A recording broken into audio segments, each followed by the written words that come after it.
You're not the kind of man who belongs in this seat. He is holding a boarding pass marked 2A First Class, a golden ticket that glows against his hand. The room hums with the barely concealed sound of assumptions. Around him, staff trade glances, measuring him, questioning the ease with which he stands at the front of the line. Nearby, a mother and her son gaze at him, first curious, then dismissive, as if they can sense he doesn't quite fit the image conjured in their minds for this place, this privilege. At the service counter, a woman in a fitted blazer leans forward, all professional smiles sharpened by something underneath. "I'm sorry, sir, but are you certain you're in the right place?" Her tone is syrupy, the words heavy, almost sticky. The phrase isn't about confusion. It's an accusation, framed as courtesy. Her fingers hover over the keyboard but never type. Her eyes flick to the security guard behind the rope. He answers in measured syllables, voice steady but eyes unblinking. "Yes, I am. That's my seat." No apology, no anger, just fact. For an instant, it is quiet enough to hear the clock tick above the departures board. Everyone seems to wait for something. An explanation, a protest, or maybe an outburst. But he offers none. He simply stands, the world shifting minutely around him. In this moment, the power of silence is absolute. The uniformed staff exchange another look, a silent pact forming. He is not who they expected. The silence is broken by a child's question, loud and innocent. "Mommy, why are they making him wait?" A parent hushes him. The woman behind the counter gives a practiced smile, but the muscles in her jaw tighten. A security guard, white, stocky, ex-military by the way he scans the room, takes one deliberate step closer.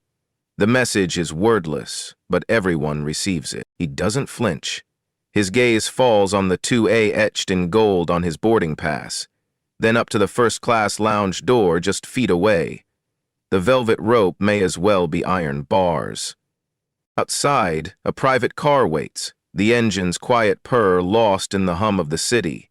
The hotel is a hive, people moving, deals being made, lives intersecting for mere minutes. Yet here, time seems to congeal, trapping everyone in this awkward, growing spectacle. For a second, he is not a CEO, not a man with power that could sweep this entire operation aside. He is simply a black man being told no by those who believe they can. Don't ever underestimate someone whose story you don't know. You, yes, you, watching from wherever you are. Have you ever faced this? Have you ever had to prove your worth to people who never saw you at all? What would you do if you were in his shoes? He exhales, the only visible sign of pressure. No one moves. No one dares break the spell. But already, something shifts behind his eyes.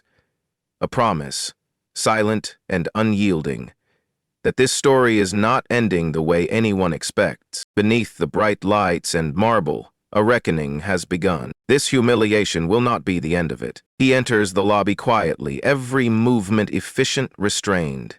The Monarch Grand is the kind of hotel where wealth is measured in discretion and the air hums with invisible boundaries. Glass walls, digital check-ins, silent porters. Every detail calculated for the powerful.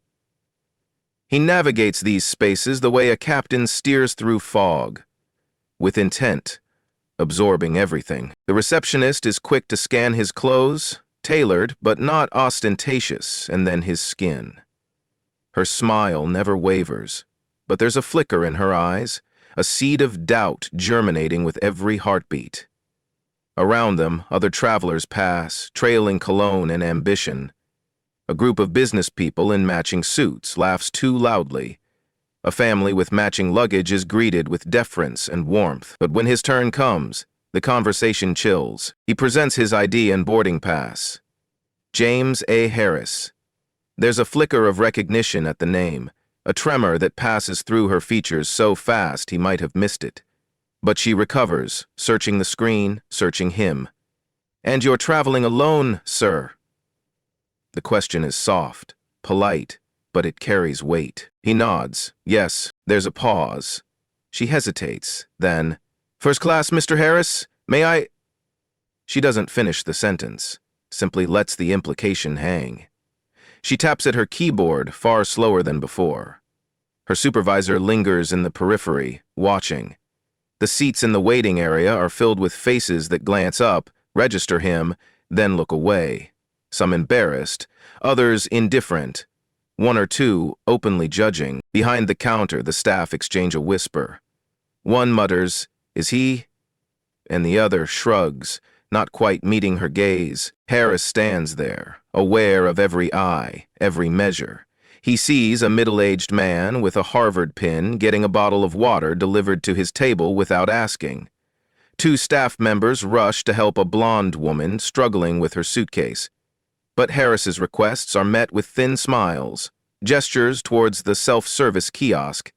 He is present, but not seen.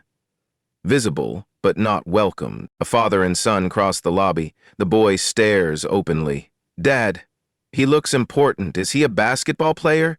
The father laughs, low and uncomfortable, and pulls him along.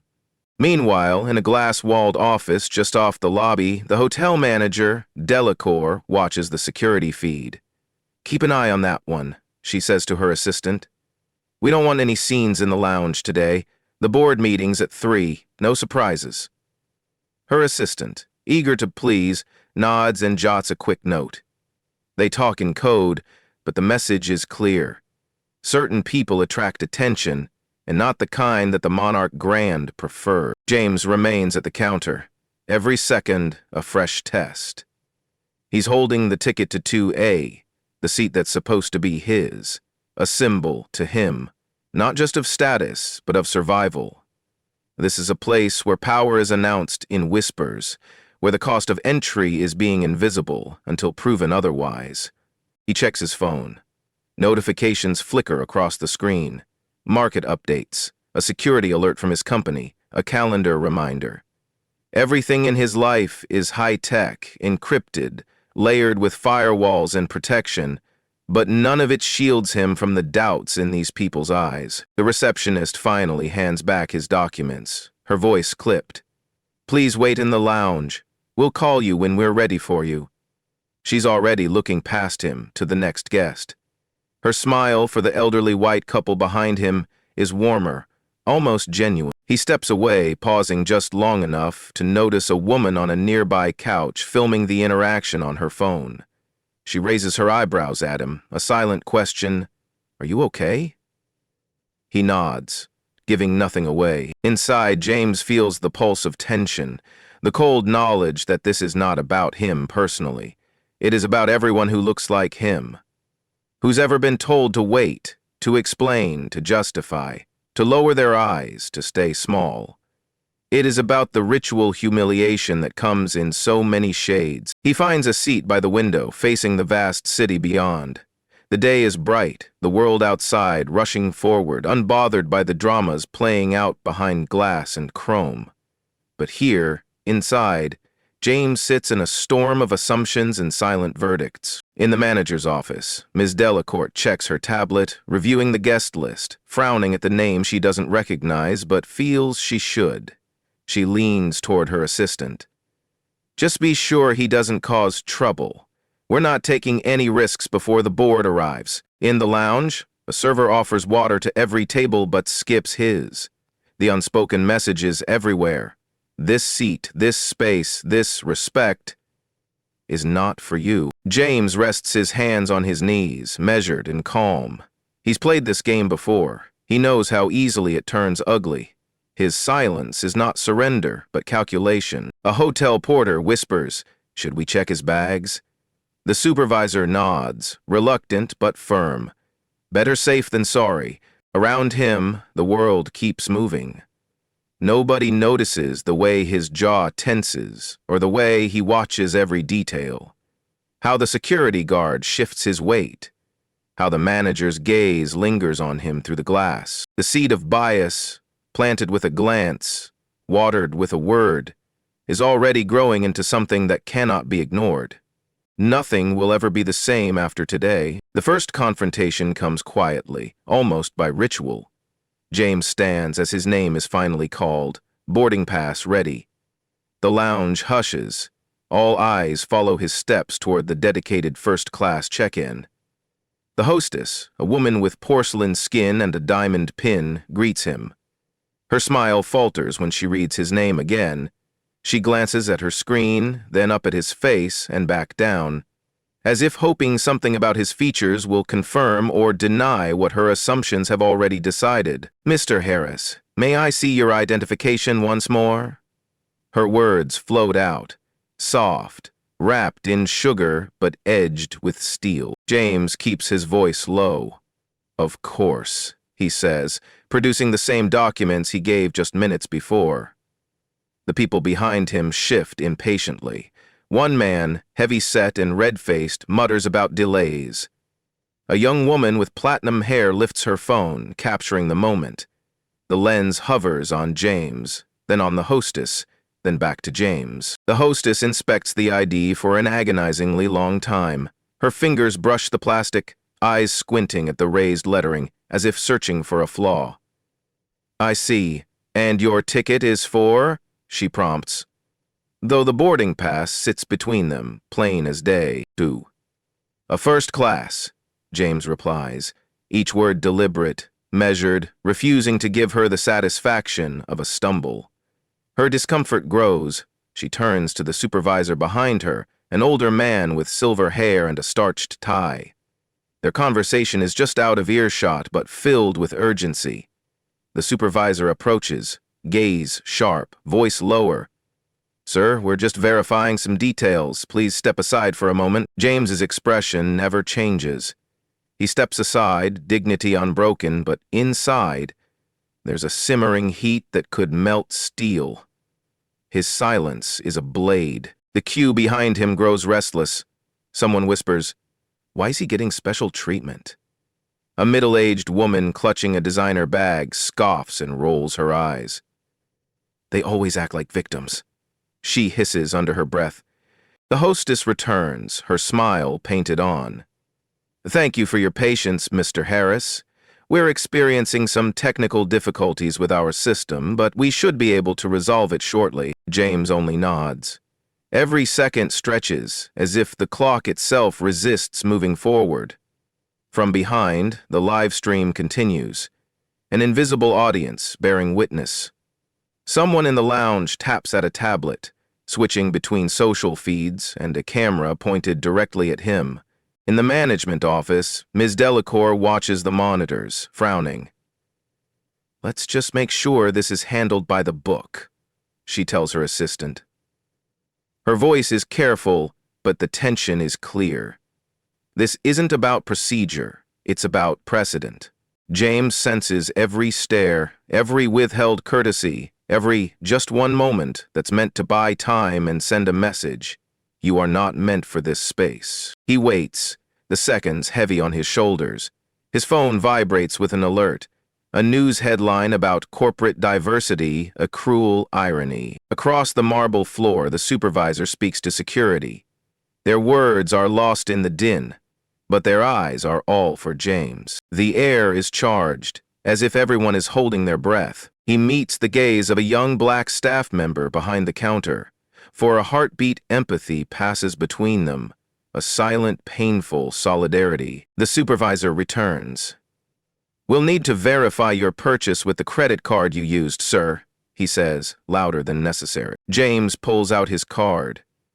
"Anything else?" he asks, eyes level, voice like flint. A pause. "No, that'll be all." But it isn't. Not really. The phone camera zooms in. Comments fly across the screen. Some supportive, most incredulous. A few toxic. All the while, James stands, silent and still, refusing to yield the space he's earned. The confrontation is not a shout or a fist slammed on a desk. It's a gauntlet thrown in the softest, deadliest way, with a smile, with a delay, with a dozen small humiliations meant to wear a man down. But he does not move.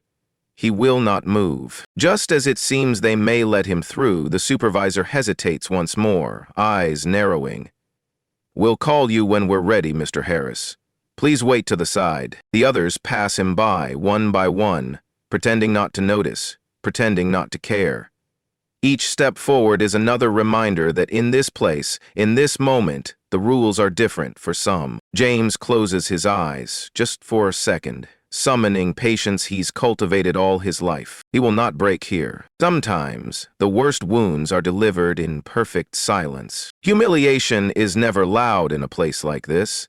It is a ritual, executed with precision, where the act of being made to wait is transformed into a spectacle for all to see. James is now positioned not only at the edge of the velvet rope, but at the center of attention. An unwilling protagonist in a drama he has lived through countless times. The first-class waiting area gleams under the hotel's carefully tuned lighting, but the shine only makes the shadow deeper. A pair of white-gloved attendants circulate, pouring champagne for other guests, their trays skirting the armrest where James's hand rests. Each pass is a quiet rejection. The supervisor stands nearby, arms folded, a human barricade between James and the world he has paid, more than paid, to access. "Sir, I must ask you to wait here until we verify your details," the supervisor says, his voice projecting through the glass. The phrase is empty, a placeholder for suspicion. It's standard protocol. But it isn't, and everyone here knows it. A man with a luxury watch, waiting only a minute ago, has already disappeared behind the lounge doors. James finds a seat facing the window, every movement measured, refusing to show the world how this treatment wounds him. The noise of the lobby is a dull roar, the clinking of glasses and quiet conversation, an underscore to the quiet violence of exclusion. He watches his reflection in the glass. He straightens his tie. A small crowd begins to gather, curiosity and discomfort mingling. A few guests mutter to themselves, their glances sharp and assessing. A teenage girl watching from across the room snaps a picture, thumb tapping out a caption, "First-class drama at Monarch Grand, awkward 2. One of the attendants, a young woman with carefully pinned hair, hesitates as she nears his chair, then turns away. Her cheeks flush with the guilt of someone who wants to help but is powerless or unwilling. He meets her eyes, and she looks down, hurrying off. A security guard appears, standing a little too close, radio crackling. "We'll need to hold all luggage for additional screening," he tells James, voice low but firm. James nods, still silent, offering up his bag. He knows not to argue. Every word could be an excuse to escalate, to turn suspicion into a scene. But the sting is undeniable. Behind him, someone snickers. "Betty's in the wrong place." The laughter dies quickly, snuffed out by the presence of the supervisor. But the words hang in the air. James scans the room and sees a man in a tailored suit watching, arms crossed, lips twisted in a satisfied smirk. The man leans over and whispers to the woman beside him, both of them casting glances James's way. On the far side, a woman with red lipstick narrates the scene to her followers on a live stream. "Look at this," she says, voice incredulous. "They're making him wait for first class. Isn't that something?" In the comments, viewers debate, is this racism or just protocol? Some see it for what it is. Others find ways to justify. The humiliation sharpens as a young white couple, tickets in hand, are ushered directly into the lounge. Their smiles are apologetic, as if they know the injustice and prefer to avoid it, to hurry past and not become a part of this discomfort. "Regulations are regulations," the supervisor says to James again, but it's clear he's speaking for the crowd as much as to the man in front of him. He raises his voice, ensuring all within earshot can hear the spectacle. "We have rules for a reason. Thank you for your cooperation, sir." James nods, though the tightness in his chest makes each breath feel like a concession. He glances at his phone. Still no call. Still no resolution. Minutes feel like hours. He sits, a man on display, his dignity both shield and target. The live stream audience grows. Comments pile up, a tide of outrage and apathy. One person writes, "He must be someone important. Why else are they making such a fuss?" He leans forward, elbows on knees, hands clasped. He is every man who has ever been told to wait, to prove himself, to stay calm while the world moves on without him. Suddenly, a ripple moves through the staff. The supervisor checks his earpiece, eyes darting. A manager approaches, concern etched on her brow. James senses something shifting, but the pattern is unchanged. Suspicion first, welcome maybe, later, if ever. "Sir, I need you to step aside while we clear this up," the manager says, even louder. Heads turn. The entire lobby watches now. James rises, not out of deference, but because defiance sometimes means making your suffering visible. He moves to a separate seat, isolated, close enough to hear the laughter of others, but far enough that no one will mistake him for their equal. Somewhere in the crowd, a woman snaps another photo. The image of James, alone by the window, will soon be everywhere. A symbol not just of exclusion, but of silent endurance. He checks the time. Every minute here is a reminder. Respect is always conditional. He waits, and the world waits with him, breathless for what happens next. James has learned the art of silence, the kind of quiet that's both weapon and shield. He draws in a breath, letting it out slow, feeling the humiliation like a cold stone in his chest. He studies the ticket for seat 2A, tracing the embossed numbers with a thumb, reminding himself what it represents. Not just a seat, not just a flight. It's the right to move through the world unimpeded, the right to be seen as equal. Tonight, that right is denied in front of strangers, on camera, immortalized for a global audience. His phone vibrates on the glass table beside him, the screen lighting up with a single coded message. "All eyes are on you. What's your move?" He glances up, gaze sliding past the security guard, the supervisor, the hostess still whispering behind her counter. He is alone, but never truly alone. Every gesture, every pause is being watched, judged, streamed. Somewhere in the shadows, his power waits. He will not be provoked. Not now, not like this. In the quiet, James closes his eyes, recalling the words of his grandmother. "Never let anger make your decisions. Let them think you are beaten, then show them who you are."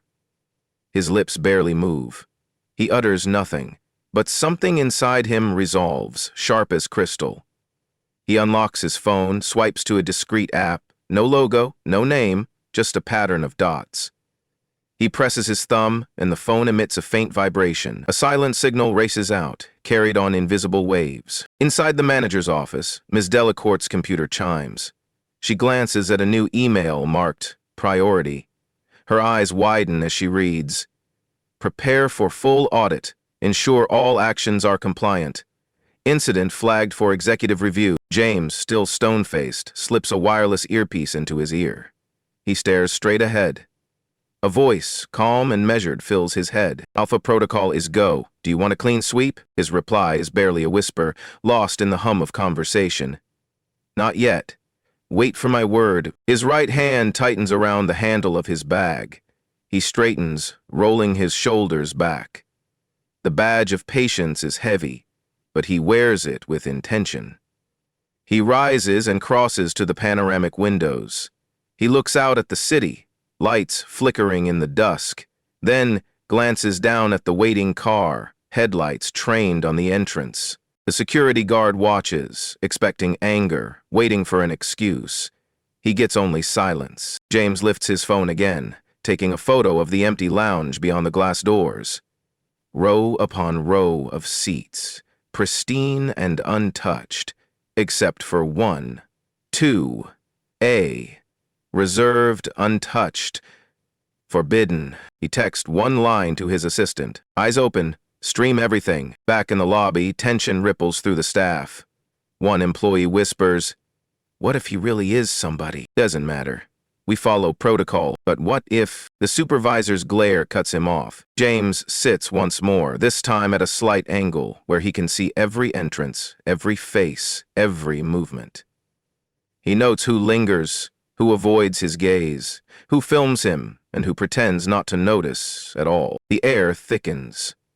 Every second brings new viewers to the live stream, new comments demanding justice or defending the staff, new digital witnesses to a very old struggle. Jean Roge eats ne ak. Somewhere in the background, his phone vibrates again. 10 minutes. Are you ready? He does not answer. His power is in restraint. His power is in what he doesn't say. The hotel's surveillance feeds are all active now, little red dots blinking to indicate active recording. In the boardroom, a team of analysts begins to watch, monitors flickering with the incident that is no longer just private humiliation, but public reckoning. The manager paces the glass office. Are we sure we want to escalate this? The board won't be pleased if this goes viral. Her assistant fumbles with a stack of papers. It's already viral, ma'am. Hashtag 2A is trending. James feels the shift, imperceptible but certain. The system around him, built to exclude, has now become his stage. He glances at the time. 9 minutes left. Every injustice here is being archived. He waits, and every person in that gilded lobby waits with him, suspended in the silent promise of what's to come. Some battles are won without a word. Outside the lounge, chaos begins to ripple where only quiet existed before. James sits at the edge of the velvet rope, his presence turning the first-class waiting area into a silent protest. Across the lobby, hotel staff huddle around a phone, scrolling a live social feed, exploding with the hashtag 2. Inside a curtained conference room, corporate PR and legal advisors whisper in frantic tones, unaware they are already 2 steps behind. James's phone vibrates, a single update. Worldwide trending, they're watching. His gaze drifts, unbothered, to the security guard who hovers close, radio pressed to his ear. The guard's nervous glance reveals more than words. He didn't sign up for this spotlight. The supervisor, meanwhile, paces between check-in counters, voice low, words clipped. Handle this. Quietly, no press. Yet the world is already watching. On the polished marble, a teenage girl balances her phone and whispers, "He's still waiting, can you believe this?" Thousands watch in real time as comments spiral. Give him his seat. Shameful. He must be somebody. Look how calm he is. James stares straight ahead, the master of passive resistance. The scene builds with each passing second. A young staff member, clearly rattled, offers him a glass of water only to have the supervisor swoop in, taking the tray and muttering something that makes her blush with embarrassment. James's patience is as imposing as steel. Meanwhile, an email hits the inboxes of airline executives and board members worldwide. PR crisis potential, first-class denial incident, Monarch Grand. Attachments include links to trending social posts, a video still of James waiting, and a transcript of staff conversations overheard. The airline's CMO blanches. How fast can we draft a statement? She hisses to her team. James glances at his smartwatch. 6 minutes remain. Elsewhere, a TV in the lobby blares muted coverage of the story breaking on national news, the headline crawling.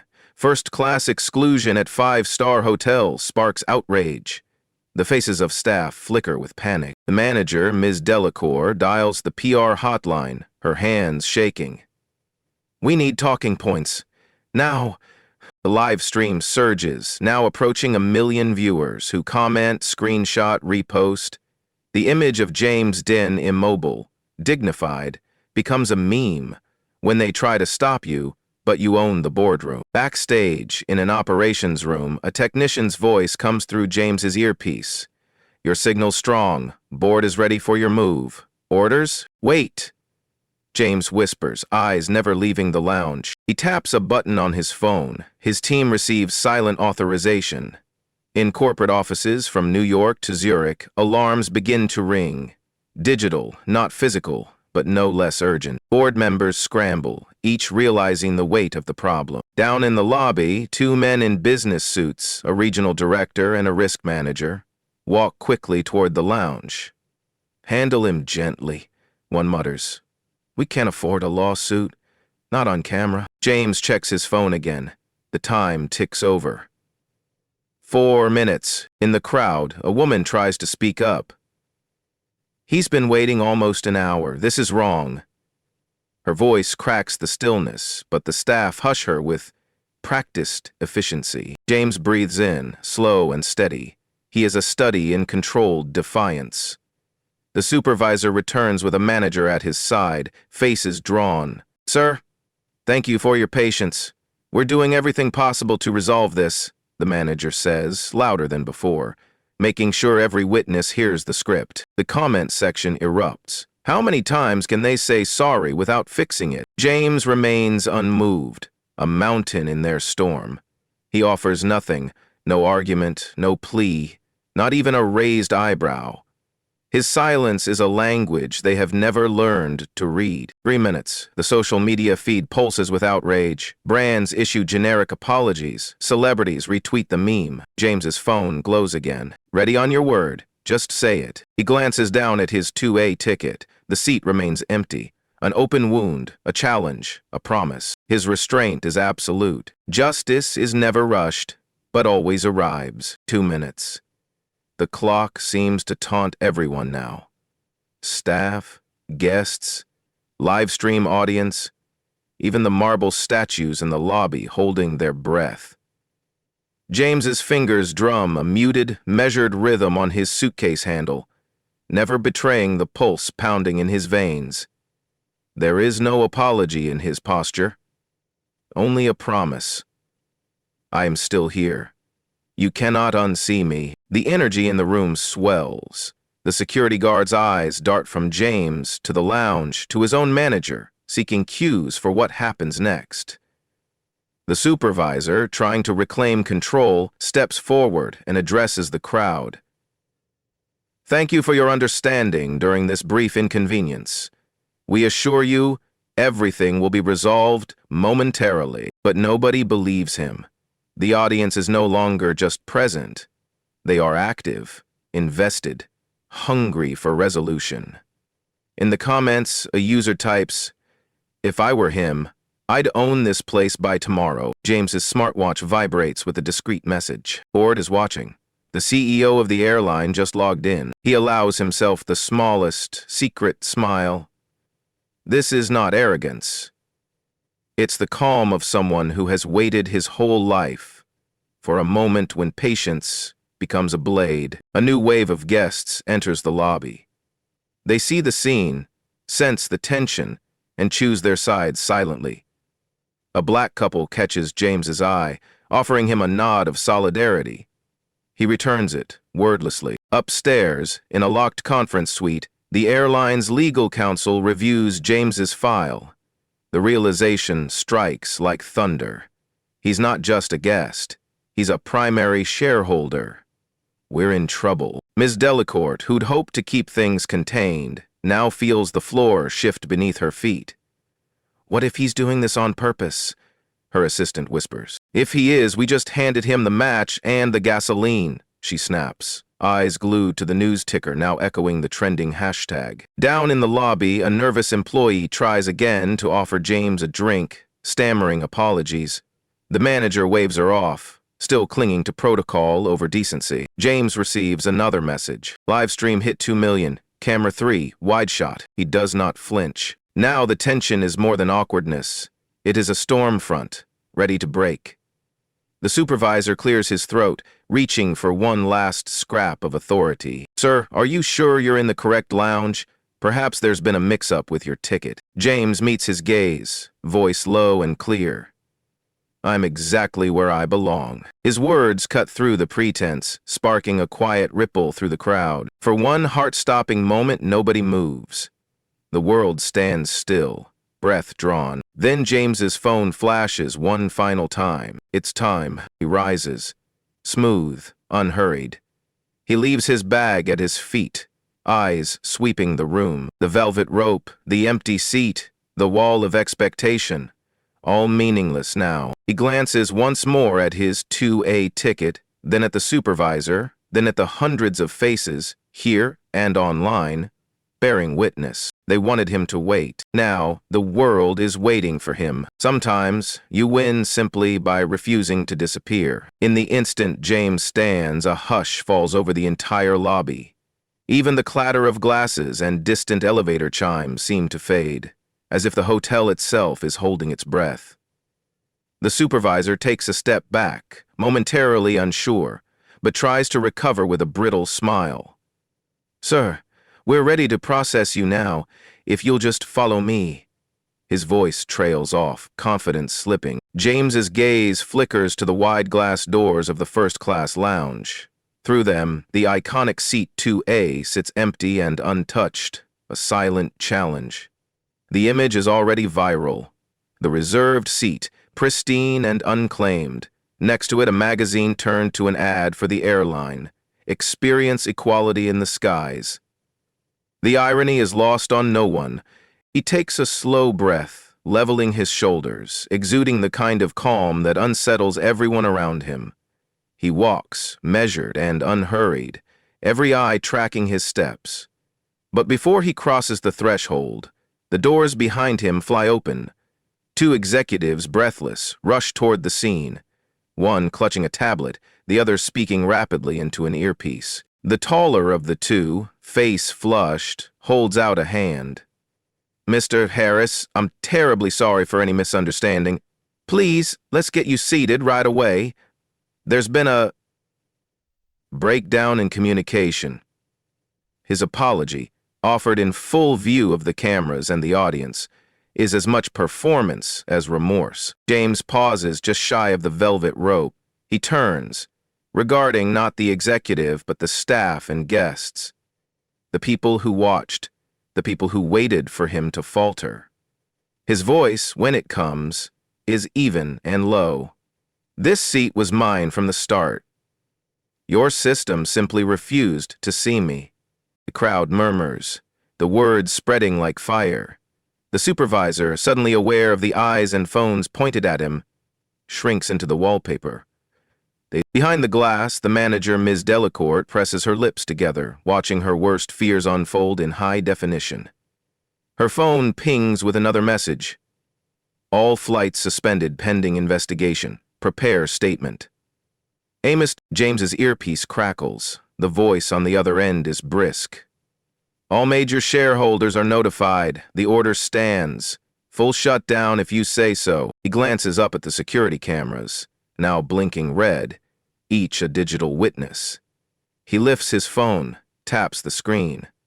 In a flash, every major airline executive, every board member, receives an encrypted message.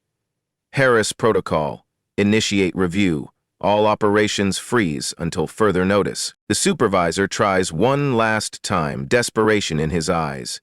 "Sir, really, there's no need. This is all a misunderstanding." James shakes his head, a sad smile ghosting his lips. The misunderstanding was thinking, power only belongs to those you recognize. The lounge's television flips to breaking news. Unprecedented airline crisis. First-class incident shuts down operations nationwide. Tweets, status updates, and comment threads become a flood. James moves at last, stepping over the velvet rope without fanfare. The staff part before him, an unspoken apology in every bowed head. He does not claim seat 2A, though it is now polished and waiting.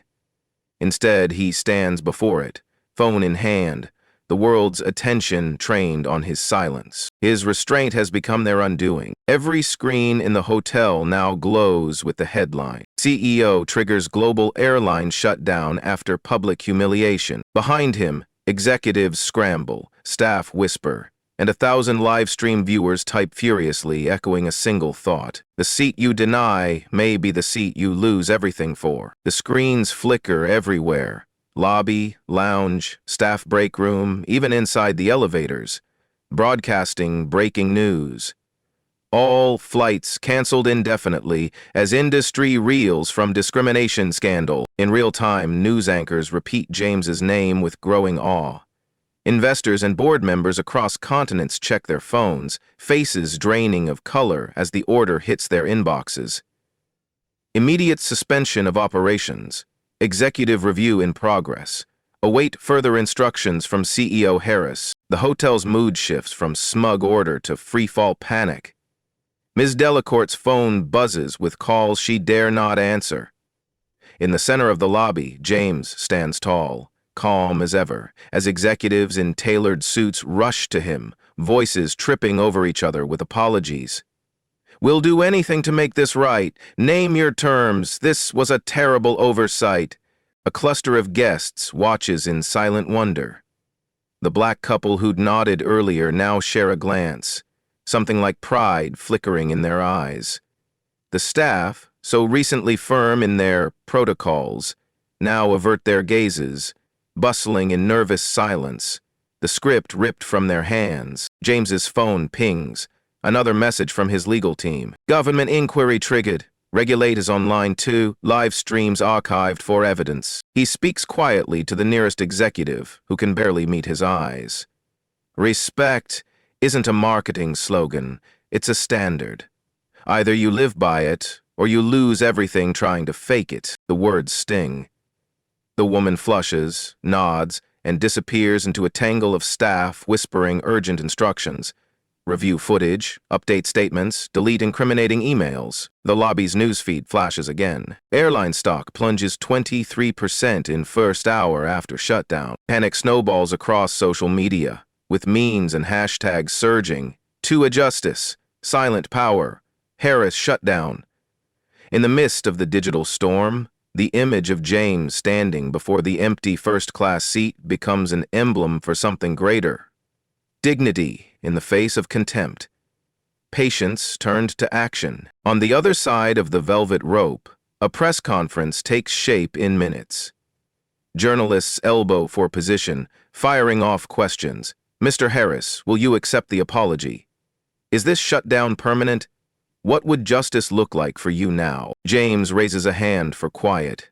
The crowd settles, hungry for a statement. He doesn't shout. He doesn't gloat. "I didn't do this for vengeance," he says, voice ringing clear. "I did this to show the world what happens when you mistake silence for weakness.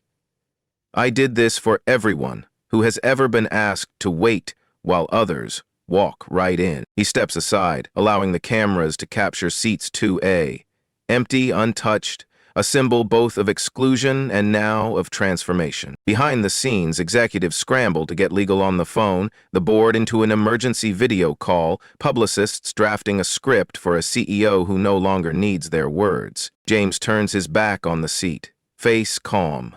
The world, for the first time, is forced to face him on his own terms. In that moment, no one in the Monarch Grand moves or speaks. The weight of consequence has finally arrived. In the end, power is never loudest in the room. It's the one who remains standing when everyone else falls silent. In the aftermath, shock waves ripple far beyond the Monarch Grand. Overnight, the airline's stock continues to plummet. News crews swarm the entrance, their cameras reflecting a new reality.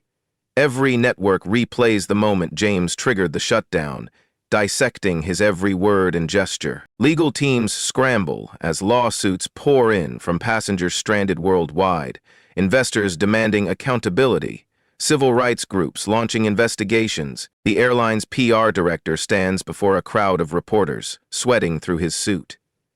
"We are deeply sorry," he reads, voice trembling, "and we are reviewing all internal policies with immediate effect." But words are no longer enough. Regulators descend on corporate headquarters. Computers are seized. Internal emails from the Monarch Grand circulate online. Evidence of systemic discrimination. The board of directors convenes in panic, faces pale beneath harsh fluorescent lights. "We can't afford to lose him," one whispers. "We can't afford this scandal to define us." One by one, department heads are replaced. The supervisor who delayed James is fired before noon. Ms. Delacourt is escorted out by security, her face stone white. The hospitality conglomerate that owns the Monarch Grand issues a public statement, vowing zero tolerance for prejudice at every level, in every corner of every property. The promise echoes hollow until actions follow. James himself is silent, unreachable, letting the world reckon with its own mistakes. Social media boils with debate. Is this justice or a power play? Did the system break, or was it always broken? Behind closed doors, a task force is assembled. Diversity consultants, ethicists, tech experts. AI-powered monitoring is installed at every customer touchpoint. Every interaction is recorded, flagged, analyzed for bias. Every employee, from CEO to bellhop, is required to complete anti-bias training and pass certification before returning to work. The airline's leadership shifts overnight. 2 board members resign for personal reasons. Investors demand a new direction. On every major news outlet, analysts dissect what it means for corporate America when the old rules fail to protect the powerful. Shares in other luxury brands wobble as customers flood call centers demanding policy overhauls and public accountability, and some count. All the while, that now famous image circulates: a solitary black man, head held high, before an empty first-class seat. The industry shudders. Competitors issue statements preemptively, desperate to show they are learning from the reckoning. For the first time, shareholders demand not just profit, but progress. When respect becomes the price of doing business, everything changes. A hearing is called within the week, the city's grand courthouse packed beyond capacity. James arrives through a side entrance, avoiding the cameras, his face set and composed. He wears no badge of victory, just a tailored suit, his usual watch, and the quiet dignity that has become his hallmark. He's joined by advocates, lawyers, supporters from all walks of life. Inside, the tension crackles. The judge, presiding with visible gravity, calls the session to order. At the stand, the former supervisor and Ms. Delacourt sit pale and trembling. The airline's chief counsel launches a desperate defense, insisting the incident was a tragic misunderstanding, a one-off mistake. The crowd mutters. The prosecution displays damning evidence: video footage, live stream comments, internal emails. On the screen, the phrase "standard protocol" is repeated until it rings hollow. James's testimony is brief, but every word carries weight. "This isn't about me alone," he says, steady and even. "It's about every person denied a seat at the table because of someone else's prejudice." He doesn't raise his voice. He doesn't need to. Every reporter in the room captures the moment. The silence that follows him, thick as judgment. The airline's defense tries to shift blame to technology, to system glitches, but no one believes it. Their arguments unravel as the hearing drags on. Public opinion, already galvanized, grows only more unforgiving. Outside the courthouse, protesters gather, holding signs. "Respect is non-negotiable," and 2A for all. After days of deliberation, the judge rules heavy fines for the airline and hotel, mandatory anti-bias reforms, and a requirement to publicize the outcome and apology in every major airport and hotel for a year.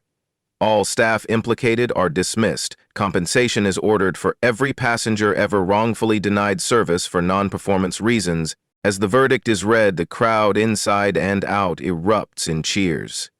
James does not smile. He only nods, quiet, acknowledging the responsibility that now rests heavier than ever on his shoulders.